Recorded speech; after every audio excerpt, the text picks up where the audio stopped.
Okay. So all right. So I take my words back. So we will be just staying a little bit longer. So 45 longer this morning. All right, 45 minutes longer just because we lost 45 minutes resolving technical issues. And of course, after that, I can stay and I will just talk about things not related to the subject. Okay, so where are we? Here I just copied the equations that we discussed yesterday. We derived them, we non-dimensionalized them, that's how they look, and this is full three-dimensional system. So yesterday we were talking about potentially reducing things to 2 dimensions, but I will do that formally. So yesterday we were just saying, well, if the flow is y, then blah, blah, blah. So I will do it formally, starting with the fully three-dimensional system, and because we live in three-dimensional world, therefore that's the starting point. And we will see how this problem will be formally reduced to 2-dimensional problem. And of course, the reason for us to want that is 2-dimensional problem requires one less equation.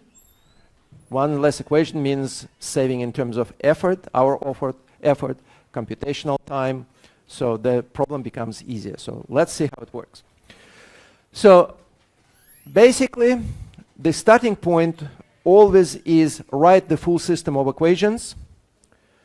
If it is available in non-dimensional form, you can use it in non-dimensional form, so as I did here.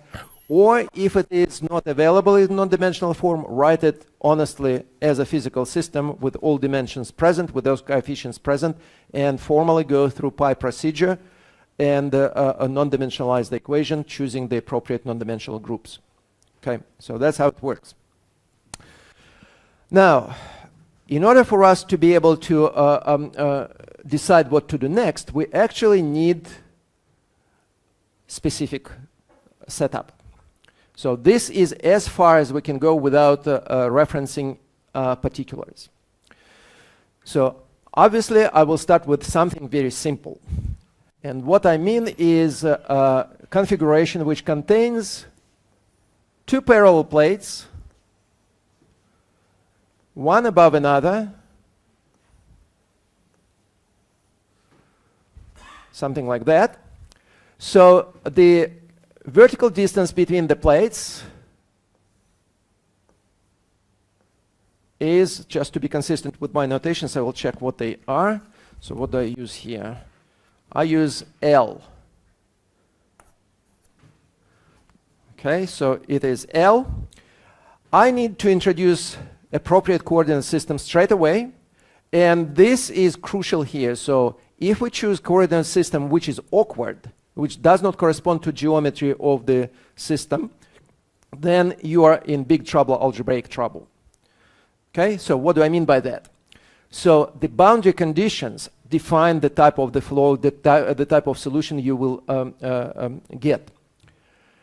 And the complexity of describing the boundaries translates straight to the complexity of the solution. So we always need to choose the coordinate system in such a way that the boundary equations for each boundary is as simple as possible.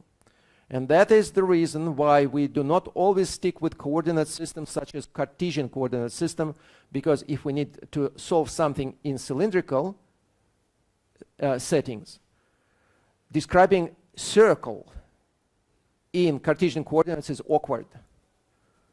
Right? Just geometrical description of a circle in, using x, y, and z is awkward. So therefore, this awkwardness will directly translate to complexity of the solution that we will try to find. So therefore, it is crucial to start with the appropriate coordinate system. In this case, it is pretty much the geometry is plane. Right? We have 2 planes, so therefore, Cartesian system is ideally suited for that. So, and I will choose Cartesian coordinate system. I will draw it here. So, and I will choose x to be from left to right, x's. I will choose y to be Well, actually, to make sure that the coordinate system is properly constructed, it needs to be a right-hand coordinate system. So therefore, instead of drawing it like that, I will show it like that. So that will be my y direction, and that will be my z direction. So x and y belong to the plane of the boundaries. So boundaries are planes, and x and y are parallel to those to the boundaries, and z direction is across. Is that clear? Okay. So, and then I assume that fluid somehow flows in between. And I will just show the so-called velocity profile, whatever that velocity profile looks like. I don't know exactly how it looks, I'll just show that schematically. I know that the fluid moves between the plates, and it has its velocity, and that velocity might be changing from point to point, so I'll just draw it there. So I will choose also the right position for the coordinate system, for the origin, right? So it's not only directions, but also where the origin is. That makes a lot of difference. So what are choices? Well, clearly you can shift the coordinate system anywhere. You can put it everywhere, right? However, it would be probably, well, you probably will agree with me without any further discussion that if I put it just slightly above the plate, one of the plates, well, that would be awkward. I need to make sure that I choose it in such a way that I can make my life easier by using some sort of symmetries. So therefore, the obvious choices would be either put the origin onto one of the plates, directly onto, say, a lower plate, or maybe put it in the middle, exactly in the middle. In both cases, you will get some sort of symmetries. If you put it 1/3 gap width in between, so it is, symmetry will be broken. So no, that is again something which I would never do, because I know that any awkwardness will be doubly awkward and triply awkward once we propagate that through the solution. Okay, so the standard choices are either put the coordinate system on one of the boundaries, directly on, or directly in between. And both cases are used frequently. So I will choose to put the coordinate system in between. And for the reasons which will become apparent much, much later when I will try to solve this problem numerically, because I know what method, I already have a method, numerical method in mind, which I would like to implement to solve this problem. Eventually I will need to solve that problem numerically. And that method requires symmetry, so that requires as much space below the origin as above it, right? If you are starting with the problem and you don't know which method you're going to use, so in that case, it's pretty much your choice. But my choice is put it in the middle. So therefore, what do I achieve by doing that? I will achieve the following, that the location of the upper and lower boundary is described by very simple equation, plus or minus 1/2 of L.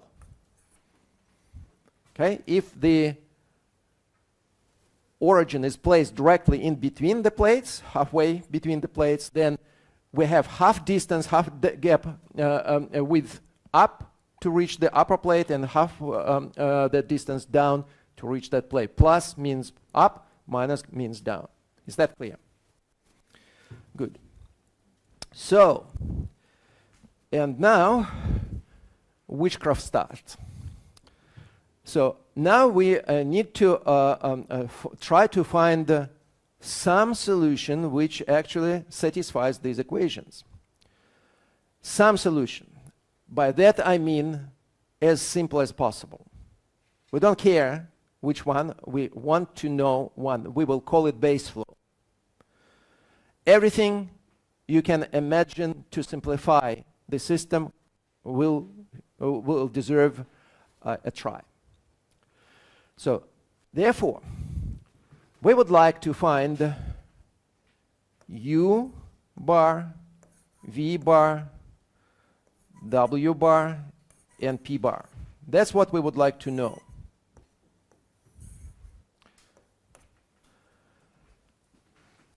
So let us just think of any possible simplifications. So simplification number one, which is very frequently is being used, is that the solution is steady. Okay? So right now there is nothing there in the sketch to suggest that something will change with time. Right?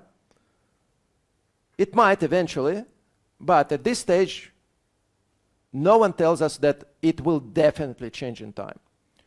All that. We take it to our advantage, so we will consider the flow that is unchanged. It does not change with time. Is that clear? So that's pretty much the first simplifying assumption. What happens then? All the time derivatives are gone. Agree?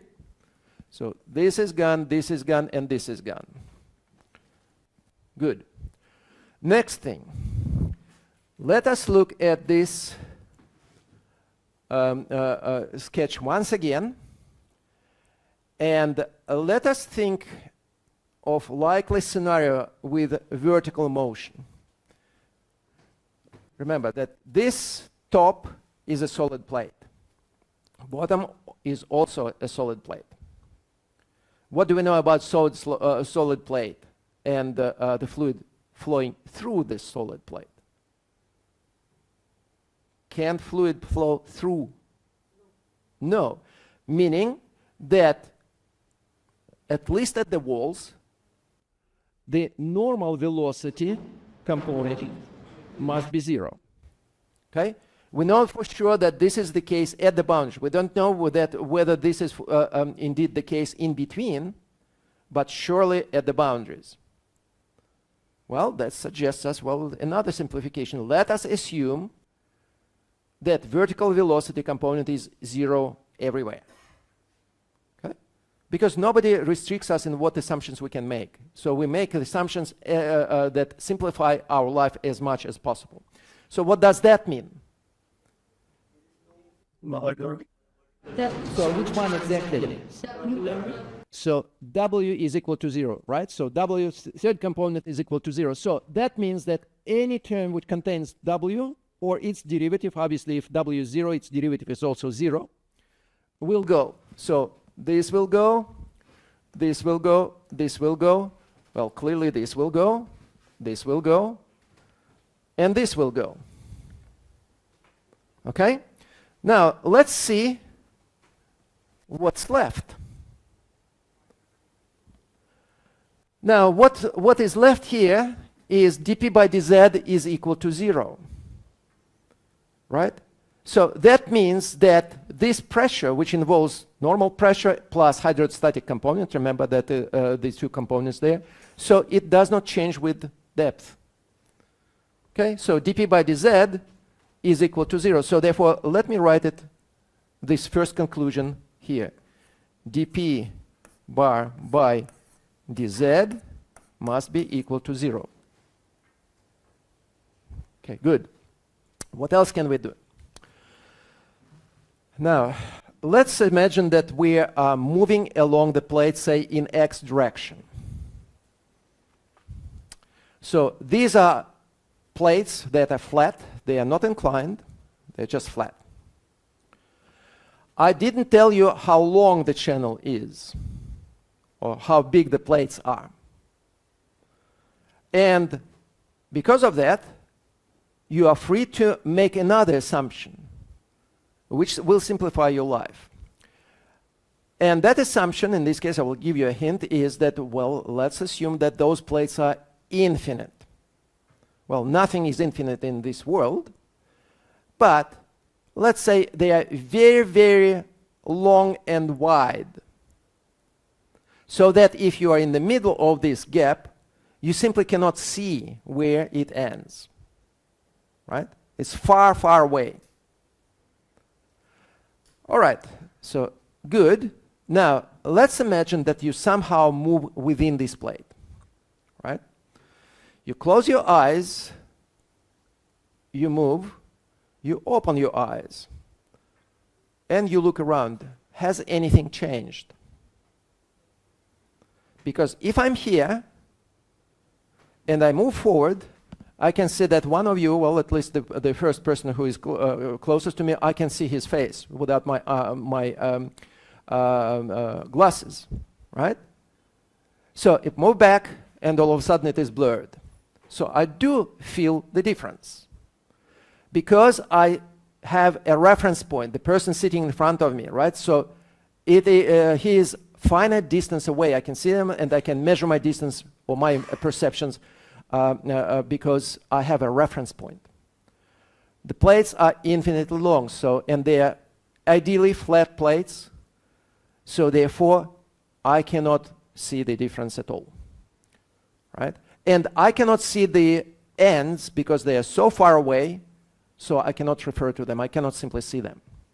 So therefore, the conclusion is, if I move in X direction, I have noticed no change, right? I've moved forward, but I've noticed nothing. If nothing happens as you move in X direction, what can you say about derivatives with respect to X? They will vanish, right? Because there is no change. So, all right, so that's the next assumption. So, therefore, all X derivatives are gone. So, any more? Right? Okay. Next one. What if I do this experiment moving in Y direction?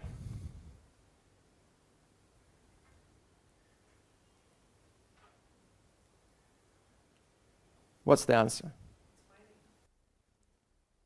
Not in Z, not vertical, but in spanwise, in that direction. The plates are equally wide and long, and they're huge. So if I decide to move in spanwise direction, I close my eyes, I move, I open my eyes, do I see any change? No. So that means I can also state that all Y derivatives are gone.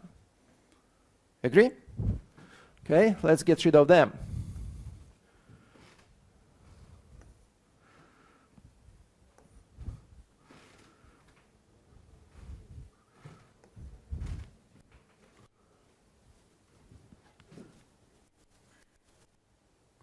Is anything left?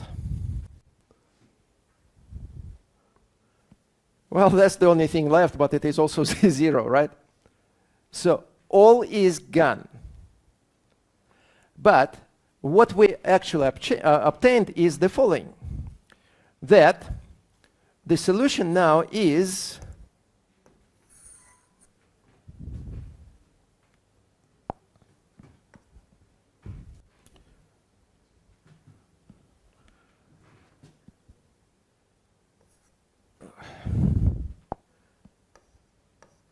U bar, which is time independent, X independent, Y independent, right?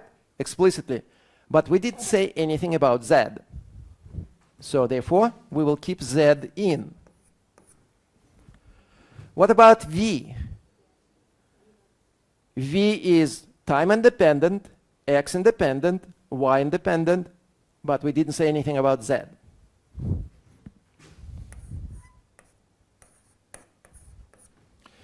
What did we say about W? And what does that mean? So if all the terms disappear, all derivatives disappear, so it is what? It's just some constant. Say P0. It's just a constant. Do we care about this constant?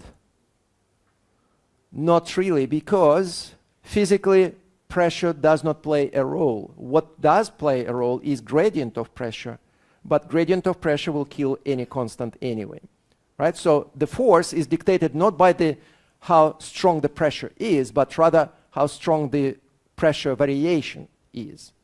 And pressure does not change. So therefore, this is P0. And guess what? Because we don't care about that, what can we do? For simplicity, we just set it to 0. So therefore, this becomes 0. All right, so that's what our base flow now looks like. And by doing that, we did not violate any of the equations, so they are still satisfied. But let us make one more consideration. So imagine that we have two plates, right? One above another.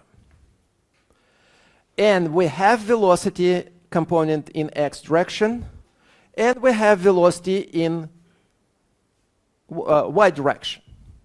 So overall, the direction of the flow will have two components, which means it will be under some angle, right? But how do you know that this angle is not 0? The only way you can say that if you have a reference point, the boundaries. So for example, I say that this is under some angle. How? Well, because you see the edges. If I am just in the middle of a huge plane and I change the direction, I have no reference to say that I changed the angle. So therefore, imagine that the situation is like that. And this is my coordinate system. So what I will need to do is simply turn my coordinate system like that. And now guess what?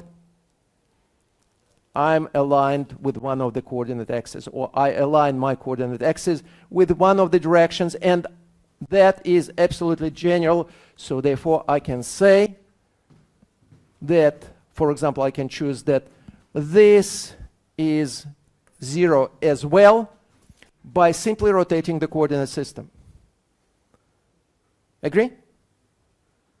So if I have no reference, whether I go that way or that way, to me it doesn't make any difference, because the only way I can say that I change the direction is by seeing the walls or references.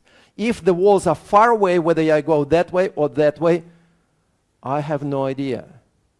No one is there to tell me that I changed the direction.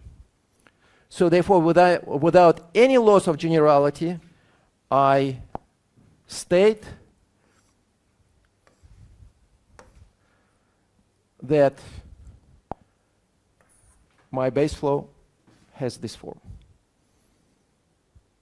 Okay? Clearly, if I set this to 0, then we'll lose the whole thing. So we'd better stop here.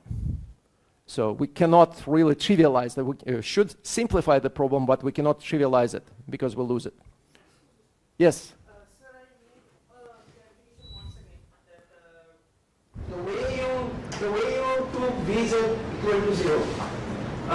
Can you please clarify it again? So the question is why I'm choosing V equals 0.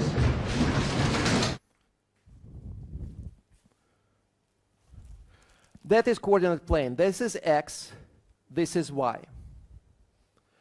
If I have velocity field which is like that, it has x component and y component velocity. So what I will do, because and the only reason why I say that this is x, y, because I see the edges. Imagine that I don't see the edges. Then formally I can rotate it, this coordinate system, like that. And you can see that this becomes parallel to the edge, but I cannot really see that rotation, because that rotation again is noticeable only because you see the edges all the time. But if they are far, far away, rotating this rotation is not going to be felt. You will not know that something rotated. So therefore, whether you actually consider the u and v as independently non-zero, or whether you consider u non-zero and v 0, it is still the same vector. See? All you do, you change the coordinate system, but this is the actual physical velocity, does not change when you do. Is that clear? Okay, so that's the reason. So here we go. That's how we derive the base flow. It is as simple as possible. At the same time, it is non-trivial because this u of z is not necessarily 0. And it can vary with the distance between the plates. All right? So we set the problem, and we said that the base flow, the simplest base flow, will have such a form. And now we would like to know whether this is actually physical. And, or by that I mean whether it is actually observable. So, and how do I know that this is observable? Well, by now we know that if such a solution is stable, right, so we will be able to observe it. But if we apply some sort of perturbations, and these perturbations will start growing, eventually they will disrupt this. And we will get something else. Okay? So that's what our goal is. So we will take this base flow, we will perturb it by adding some sort of disturbances, and then we will try to trace them, whether they grow in time or whether they decay in time. If they decay in time, then we will be back to here, which means that whatever the solution u of z we chose is going to be there forever. If we try to perform some sort of experiments, we will be able to see that. If we perturb this and the perturbations start growing, so they might not destroy this completely, but they definitely will modify it. And we will not see this pure term, we will see this plus something else. Okay? So that's the idea. So now let us jump into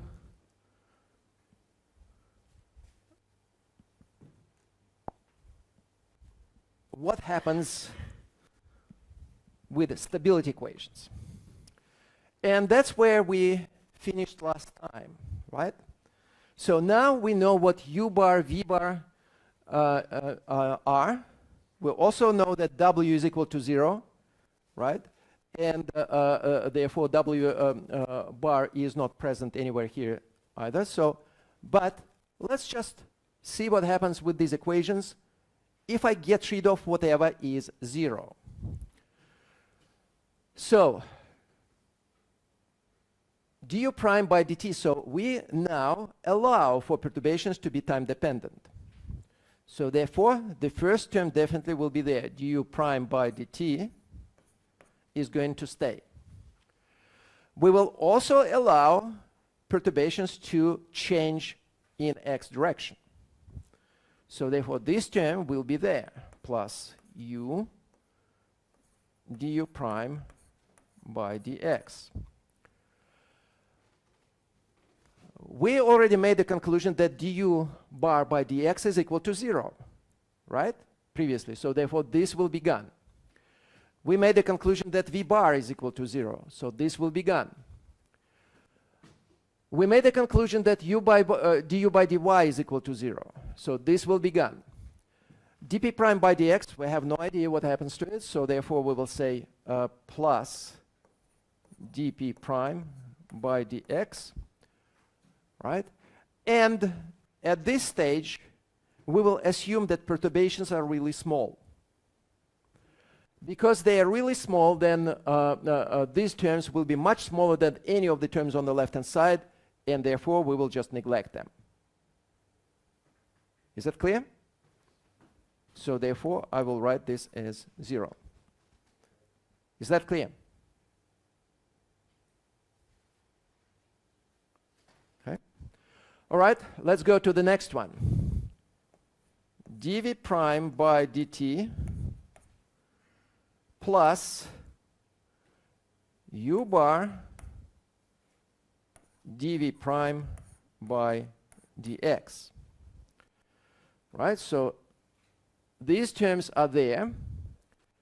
What can we say about v bar? What did we say about v bar? So this term is gone, this term is gone.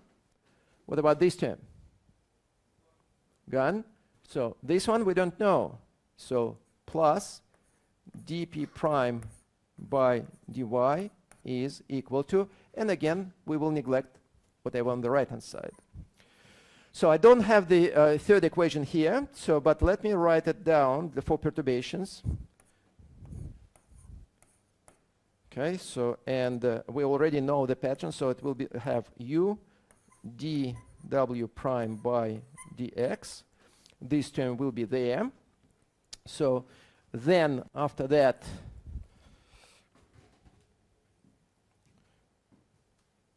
everything will disappear. So again, I refer just to the pattern. So all the other derivatives will disappear, and I will only have dp prime by dz, and that is going to be equal to 0. And final equation, I will have du prime, oops,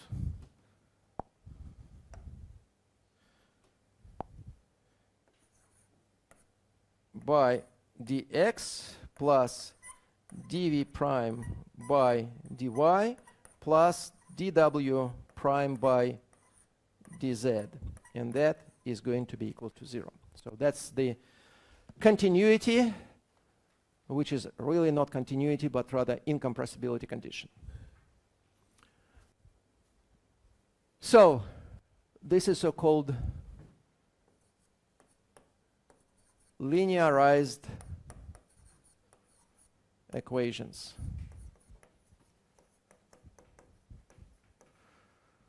By the way, how do you spell linearized in India? With S or Z?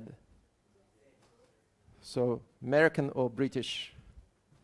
So Australia is S. Okay. So we also need to add appropriate boundary conditions.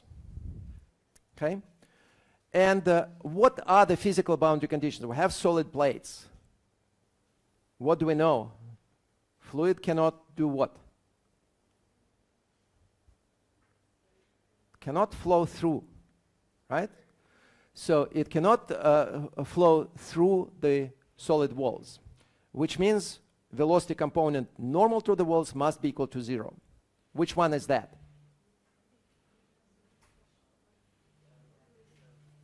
W.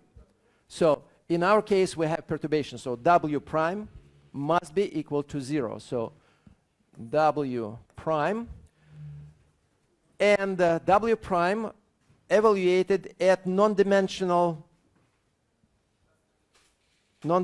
distances from the origin. So remember, our scale, non-dimensionalization scale, was L, the gap. But we need to go down by 1/2 of the gap, so non-dimensionally we go to what value? Minus half, plus minus 1/2, so therefore plus or minus 1/2, and that must be equal to 0. Okay? And we don't know anything about V values or U values at the boundaries. We just don't know. All right? Okay, so here we go.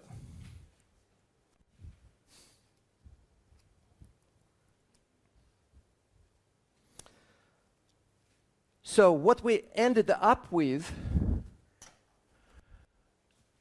is a system of equations which contains U prime, V prime, W prime, and P prime, 4 unknown functions. It also contains U bar, which we assume to be known, but all we know about that U bar is a function of Z. We don't know anything else, right? So therefore, what our goal is going to be the following. So we need to find the class of possible solutions U bar which are stable. Why? Because if they are unstable, then we will not be able to see them. Right? So that's what our goal is now. So we would like to find these U bar distributions, but only those of them which are observable, because the rest of them, well, we don't care about them. We cannot see them anyway. Right? So that's what our goal is. So how do we solve this problem? Yes. So before we proceed further, sir, I have a question. Yes. So please don't swear me that long. Okay. So sir, there are perturbation equations that we have just derived right now. Let me get this question. So what I feel is that there is a term missing. Which one? In the x momentum equation. Yes. So I think that w dash del u by del z term should be this one. Yes. Why? Because I just contemplated these things. So remember, we have double with points, so that we see China plus W by d u bar by dz. Thank you very much. Right?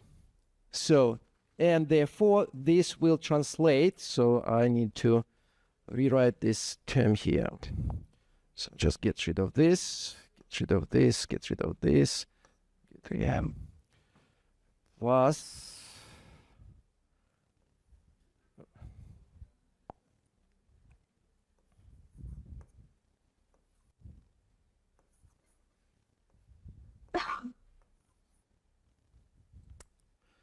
myself.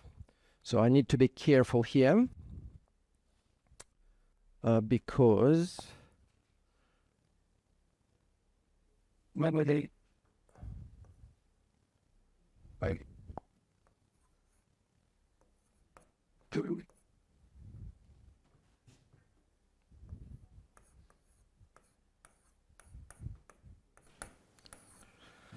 all right, thank you very much for this important correction, because otherwise we would just get a trivial question.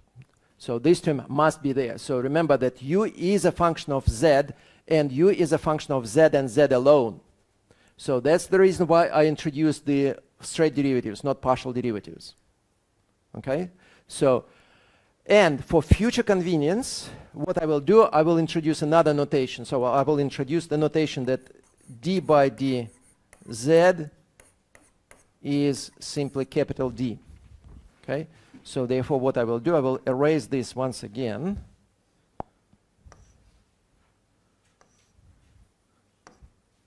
And replace it with capital D. Okay? So that's what I will do. So that's something I will do in what follows. So D is shorthand notation for full derivative d by dz. It is applicable to functions that depend on z and nothing else.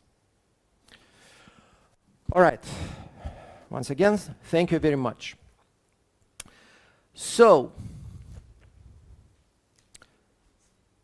question is, how do we solve that? Even if we reduce this full system of nonlinear equations to a system of linear equations with semi-known coefficients, it is still a system of containing partial derivatives. Time derivative, x derivative, y derivative, z derivative, partial derivatives, right? So there are all four derivatives are there. So it is not a problem that will be just will have us an obvious solution. So we need to decide how we proceed. And one way of proceeding with solving this system of equation is actually combination of so-called modal expansion, normal mode expansion, and separation of variables. So the first piece of extra information about what normal mode is, just an example of normal mode, is given in the study guide. So I will not go through that here, but there is a study guide that you will be able to download later today. So I will put the file in the folder probably after this lecture, almost straight away after this lecture. And please read through that on your own, and you will see what is meant by normal modes, how it works, so why it is there. Here I will just skip this step, and I will tell you what I will be doing technically, which is called normal mode, and I will just show you how it works in practice. Once you understand what it is, how do you actually implement that? And this will be combined with a so-called complex representation. So complex representation is based on so-called Euler's formulas. So complex exponential e to the power I, imaginary I, times x will be equal to cosine of x plus I multiplied by sine of x. So this is the formula. So why do we use that? Because exponential functions are just pleasure to deal with. You differentiate exponential function and it remains the exponential function. That's the only function which remains itself upon differentiation. And therefore, if you differentiate it, and if you keep it, so if one term contains derivative, the other term contains the function itself, so these two terms can be factorized, right? Because derivative, if the function is exponential, derivative of a function is exponential, the same exponential, so therefore if you have function plus derivative, exponential function appears in both and it can be factored out. And complex exponential function is never equal to 0. Sine can be equal to 0, cosine can be equal to 0, but both sine and cosine cannot be equal to 0 at the same time, so therefore exponential function is never 0. And that means we can conveniently divide through by exponential function and it will disappear from the equations. So the more rigorous discussion of that is given in the study guide. So I talk about that a lot with my undergraduate students, but many of you already are familiar with that. So I'll just leave it for you to read on, essentially to review. It's not new for you. So, all right. So what do we actually do? How do we proceed with that? So and now I go to the next page. And I will write my quantities u prime, v prime, w prime, and p prime, these perturbation quantities.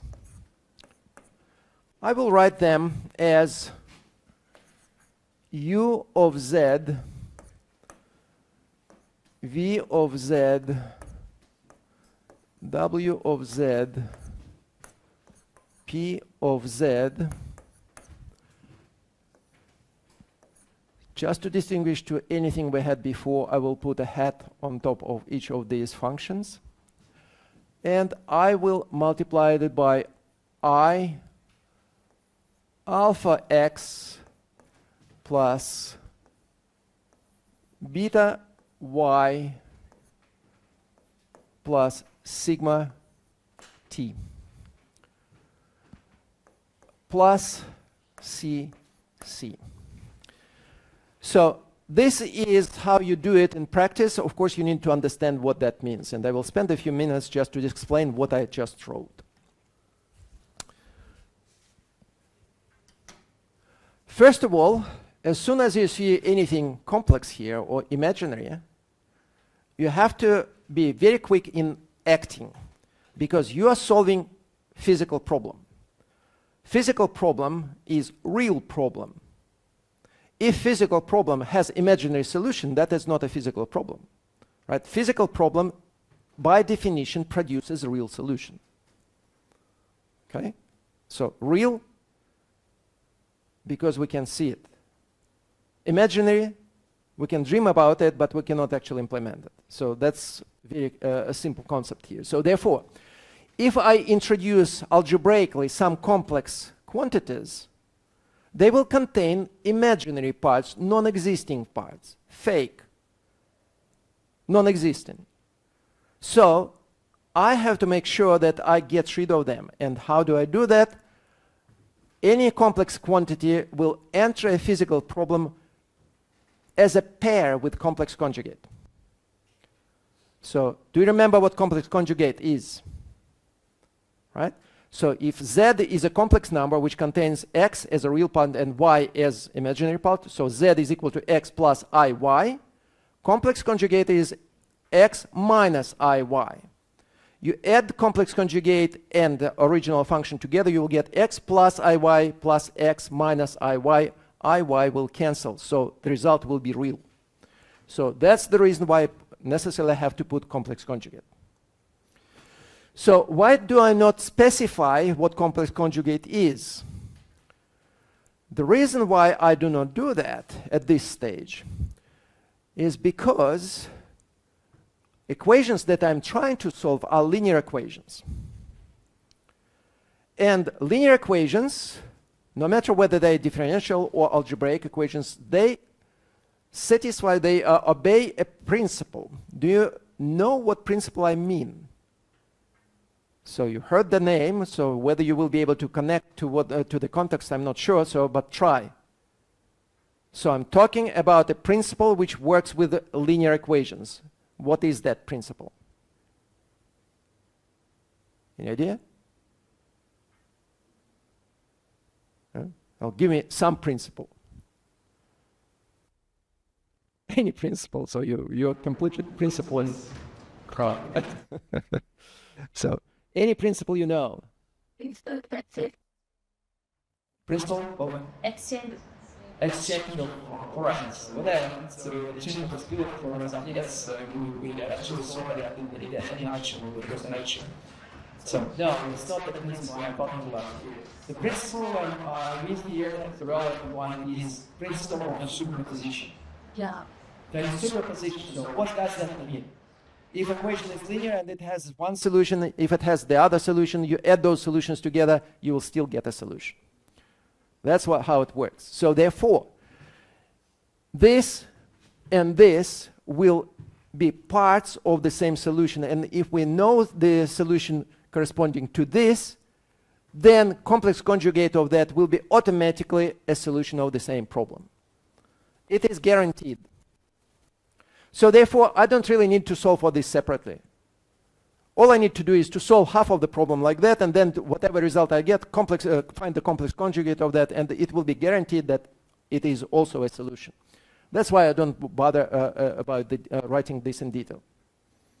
Okay, so that's one thing.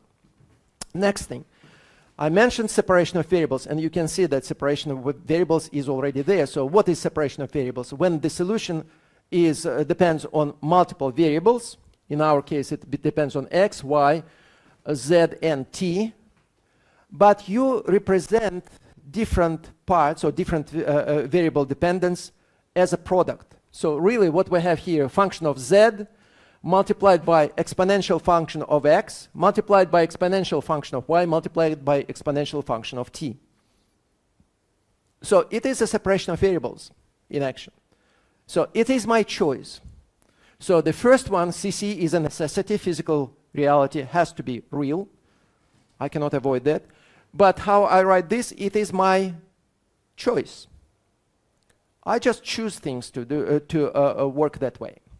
So why am I allowed to make such a choice? And I'm allowed to make such a choice due to another field of mathematics which proved that this is possible to do. And that is called Fourier transform or Fourier decomposition, right? I'm not talking about series, I'm talking about Fourier, not Fourier series, but Fourier transform. You know what the difference between Fourier series and Fourier transform is? Fourier transform contains the sum. Fourier series contains the sum, Fourier transform contains the integral. So sum is necessarily discrete. So you have one term, second term, third term, so, and you add them together. Integrals are continuous. Okay, so therefore, in this case, alpha and beta, we will call them, refer to them as wave numbers. Okay, so they do not have specific values. They can accept any values you want.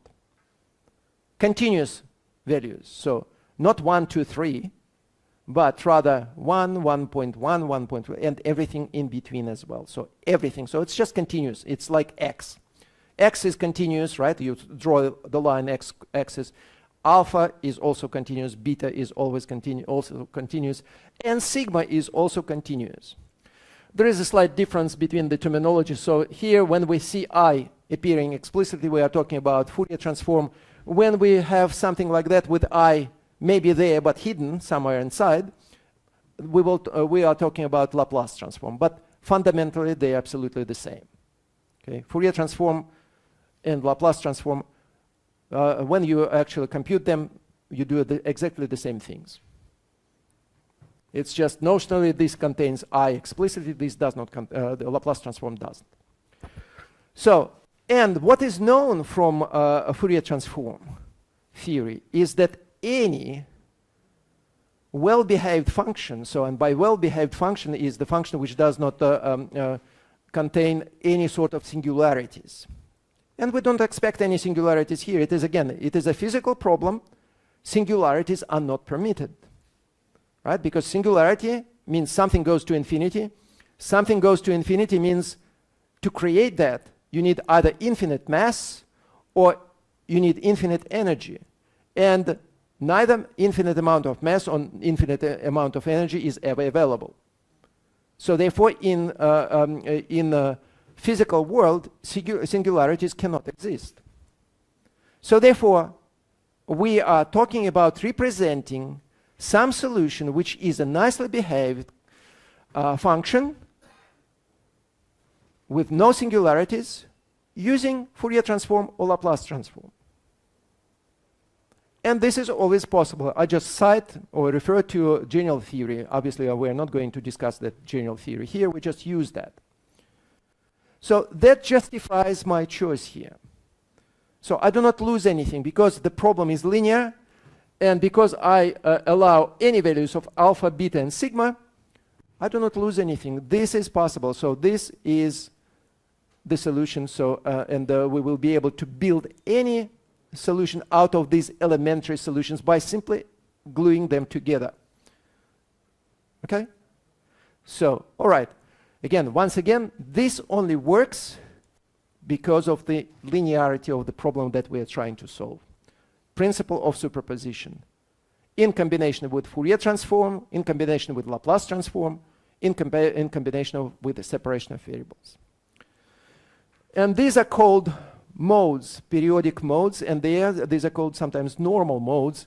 Why this is so, I'll refer you to the discussion on a simple example in the study guide. I will not go through that here. So, now, one thing we need to keep in mind that e to the power I something contains cosine and sine functions, right? And we know cosine and sine functions, they're periodic. So therefore, what we assume here is that the solution, in a sense, periodic. And this is a big assumption. So if you think about it, so we have these far, far away edges. If somehow we can fly there to the edge, and we see just a wall, right? If it is a channel, very wide channel, but somewhere there is a wall. So next to that wall, we know that boundary conditions have to be imposed, right? The fluid cannot go through the wall. And if we continue using periodic functions, so we know periodic functions, they go up and down, they go through zero, but generally they just oscillate. And therefore it might happen that this sinusoidal function hits the wall where it is not zero, right? So the only way we can really use this theory here, because of that, if we take these walls and pushing them to infinity. So therefore we are not coming any close to the wall. Is that clear? Simply because at the walls, periodicity will be broken, necessarily broken. But we assume that those walls are far, far away. And we already used this fact when we tried to come up with base flow idea. Right? So that's the only limitations we have. But if this is so, what will happen with d by dx? So if I differentiate any of these functions with respect to x, this is not going to fill it.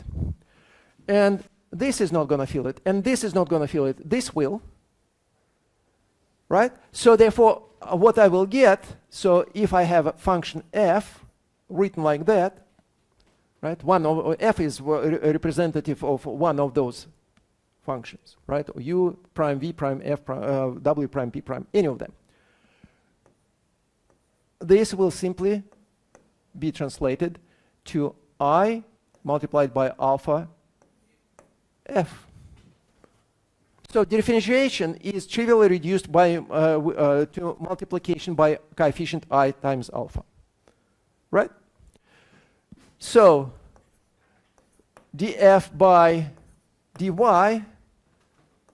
therefore will be reduced to I beta multiplied by f, right? Because exponential function will remain exponential function, f including exponential function will be f including exponential function, but there will be just a coefficient in front of it. And df by dt will simply translate to sigma f. Agree? Good.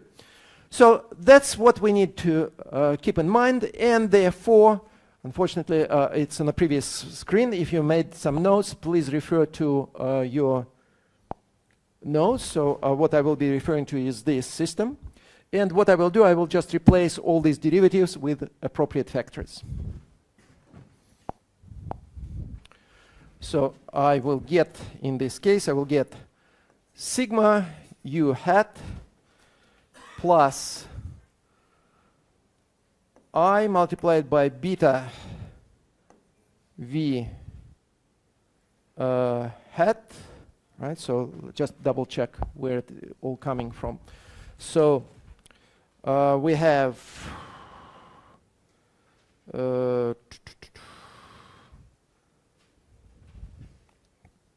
u bar du hat. I'm looked at the wrong place in my notes, sorry.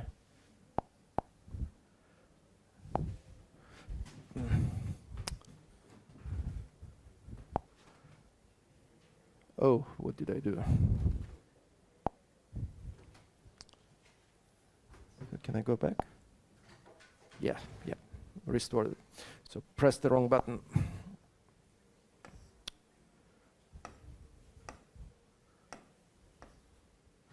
Okay, so what I'm trying to do is this. So I see du prime by dt, which becomes sigma u hat.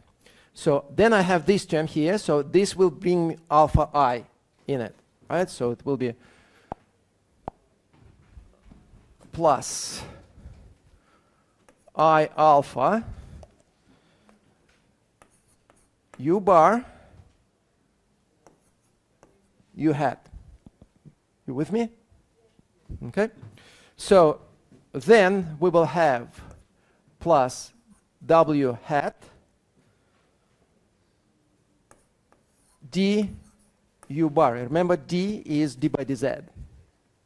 Okay. Plus I alpha p hat. And this is equal to 0. That's what it becomes. Agree? Good. So next thing, sigma v hat plus I alpha u bar v hat plus I beta p hat is equal to 0. Next one will be sigma w hat plus I alpha u bar w hat plus, so, and p will be differentiated with respect to z here, right? So it's not this, but this which will be differentiated, right? So it will be d multiplied by p hat is equal to 0. And right, Where are you? What happened?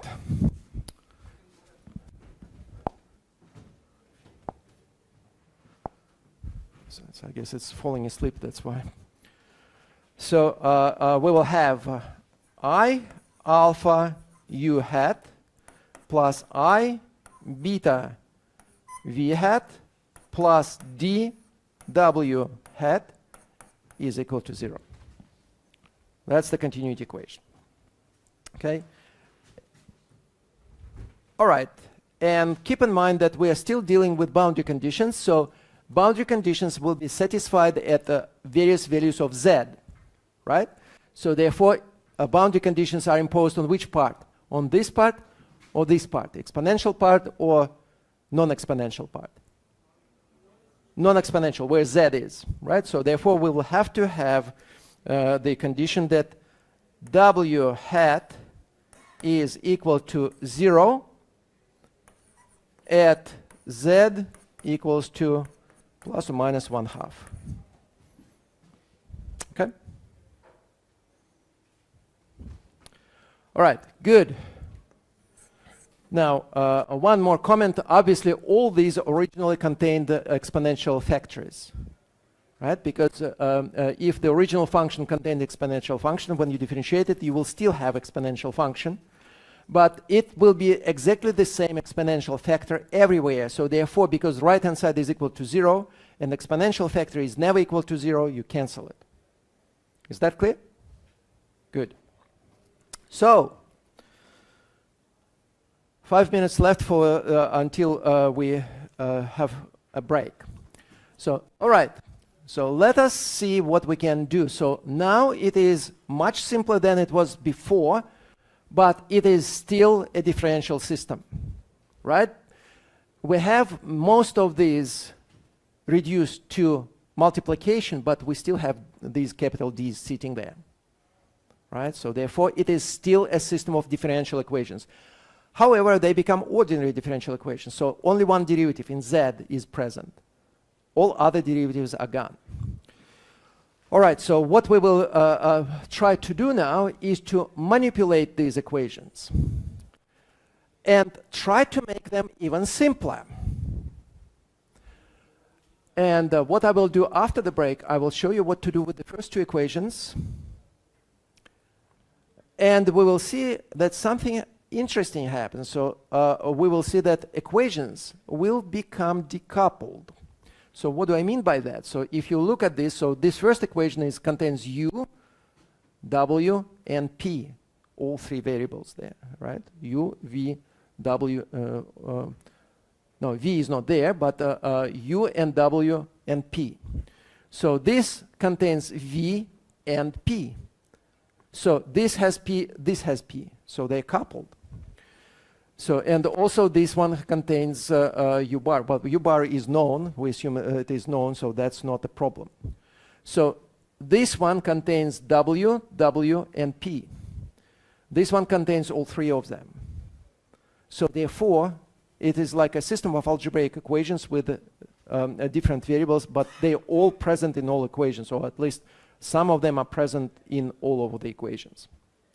So what we will try to do is to decouple this by introducing a clever substitution. This can be decoupled so that one of the equations will split off. And so how much time do we have left? So pretty much I'm at a sort of at a logical stop here, and I would rather stop here. Okay. So we will continue after the break. Okay, so